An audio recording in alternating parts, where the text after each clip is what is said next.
I'm a huge fan of morning routines because they give you a period of calm in the morning that's just going to make you a bit more resilient to cope with those stresses that will come up in your day. It's not if they're going to come up, they will come up.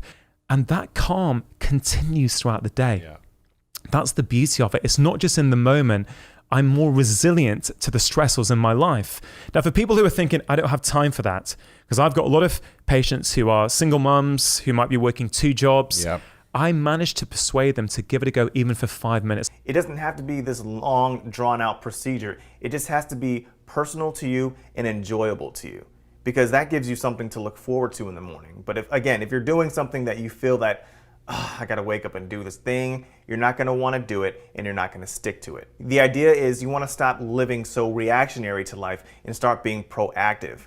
And the best way to do that is to start taking control of your mornings, because how you start the day is truly gonna determine how the rest of your day plays out. Doing these routines and rituals helps you to develop the 2 fundamental necessities for being and experiencing success in your life, which is focus and discipline. I don't care what anyone else tells you, you can't experience success without first having a foundation that's built upon focus and discipline. So again, I implore you to start carving out some time in the morning. It doesn't have to be an hour long. It can be as short as 5 minutes. What's most important is that you stick to one thing consistently and do it every single morning. One of the commonalities, one of the patterns that you spot really quickly if you interview hundreds of world-class performers, and I just interviewed 130 or so for my new book, Tribe of Mentors, is the fact that they have consistent morning routines. They have some type of recipe, a boot up sequence that they use to win the day in some fashion.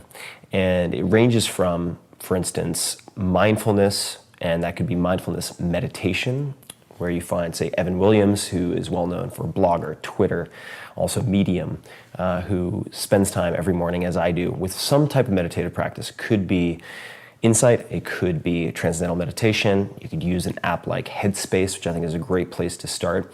And it trains you, it allows you to practice becoming more aware and less reactive so that you're not thrown off by the unexpected challenges and problems of the day. And that helps you to be much more productive and much more centered. You can achieve that in other ways. Gratitude is a common element that can be done with gratitude lists. I use something called the 5-Minute Journal.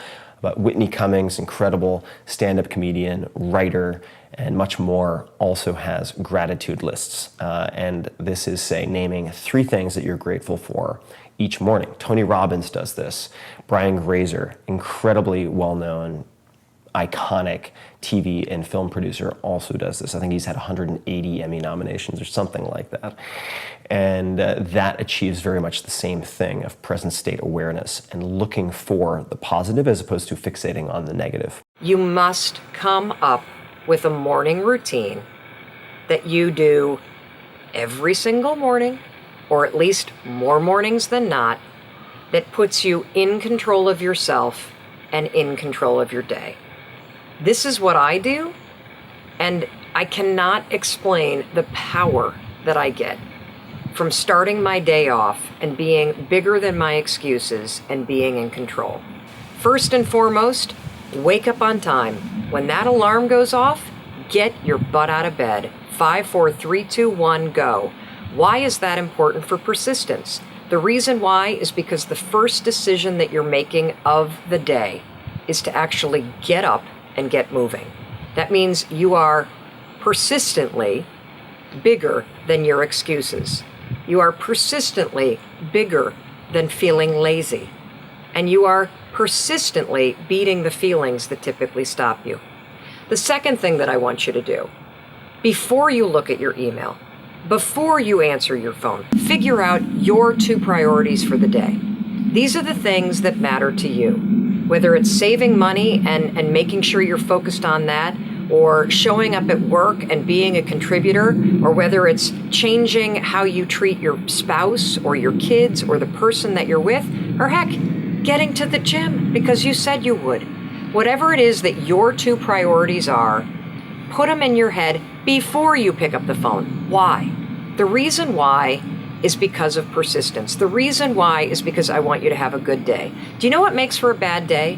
What makes for a bad day is snoozing, starting your day off late, starting your day off tired, starting your day off by mainlining everybody else's news feed on social media and looking at everybody else's life. You start off your day looking at that, you're never going to have a good day. You got to start off your day by getting up on time, figuring out your priorities, and then getting to work on them. Do not pick up your phone until you have done those two things. I think the single biggest reason why people have bad days is because they start them off by looking around at everybody else and seeing what they're doing instead of having the focus and the discipline to actually start your day off with you in control. If you want to change the world, start off by making your bed.